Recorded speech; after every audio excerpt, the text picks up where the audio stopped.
నమస్తే welcome to ఒకటి ప్రస్తుతం మనతో పాటు బీసీ ఆజాదీ సంఘం ప్రెసిడెంట్ మహేష్ గౌడ్ గారు ఉన్నారు. ఒకసారి మాట్లాడదాం. అన్న చెప్పండి, ఈ బీసీకి సంబంధించిన నిన్న అయితే చట్టసభల్లో అమలు అయిపోయింది. దీనికి సంబంధించి పార్లమెంట్ లో చర్చ చేయాల్సిన అవసరం ఉంది. మీరు ఎట్లా చూస్తారు అన్నది? ఏదైతే ఈ గత కొంతకాలంగా బీసీ ఉద్యమం వివిధ బీసీ సంఘాలు కానీ అనేక వ్యక్తుల ఒత్తిడితో ఇష్టం లేకున్నప్పటికీ కూడా అయిష్టంగా ఈ కాంగ్రెస్ ప్రభుత్వం కులగణన చేసింది.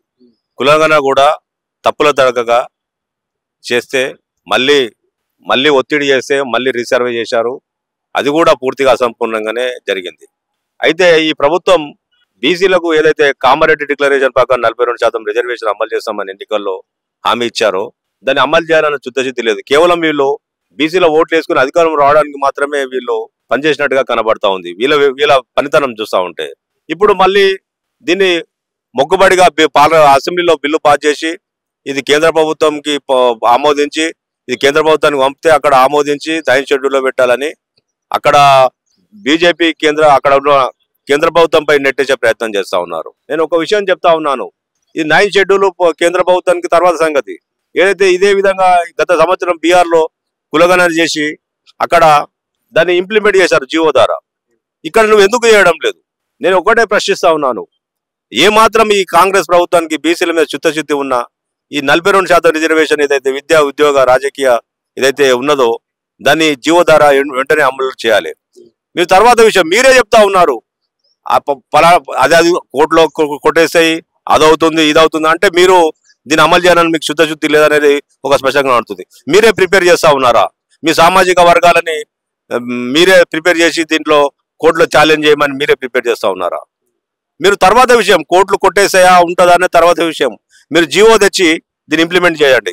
బీహార్లో అక్కడ ఏదైతే 9th షెడ్యూల్తో సంబంధం లేకుండా పార్లమెంటు రాజ్యాంగ సభలో సంబంధం లేకుండా అక్కడ రాష్ట్ర ప్రభుత్వం జీవో ద్వారా అక్కడ కులగణన చేసి రిజర్వేషన్ అమలు చేస్తే అక్కడ దాదాపు 2 లక్షల ఉద్యోగాలలో 1.5 పైగా ఉద్యోగాలు బీసీలకు దక్కాయి. ఈ రోజు తర్వాత హైకోర్టు కొట్టేసినప్పటికి కూడా అక్కడ బీసీలకు ఉద్యోగాలు మాత్రం దక్కాయి, అక్కడ న్యాయం జరిగింది.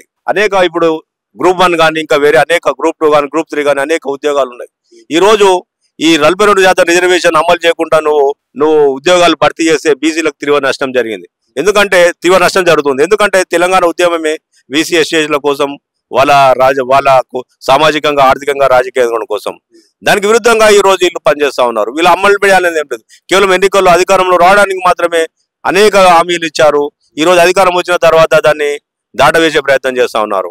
నేను ఒకటే ఈ కాంగ్రెస్ ప్రభుత్వాన్ని ప్రశ్నిస్తా ఉన్నాను, మీరు వెంటనే ఈ 42% రిజర్వేషన్ జీవో తెచ్చి అమలు చేయకుంటే మాత్రం మీరు తీవ్ర పరిణామాలు ఎదుర్కోవాల్సి ఉంటుంది. బీసీ సమాజం నుంచి ఈ ప్రభుత్వం ఈ బీసీ ఉద్యమానికి బలోపేతమై ఈ ప్రభుత్వం కూలిపోయినా కూడా ఆశ్చర్యపోవాల్సిన పని లేదని ఈ సందర్భంగా నేను తెలియజేస్తా ఉన్నాను. మీరేమో అసంతృప్తిగా ఉంది, ఇందులో సభలు జరగాలని మీరు అంటున్నారు, కరెక్ట్ గా లేదు, బీసీలకు అన్యాయం జరుగుతుంది మీరు అంటున్నారు. కొందరు బీసీ నాయకులతో కలిసి దండలేసి సత్కరించి మేము స్వాగతిస్తామని చెప్పేసి మీటింగ్ ఏర్పాటు చేశారు కదా. మరి నేను వాళ్ళు తొందరపాటు చర్య ఇది.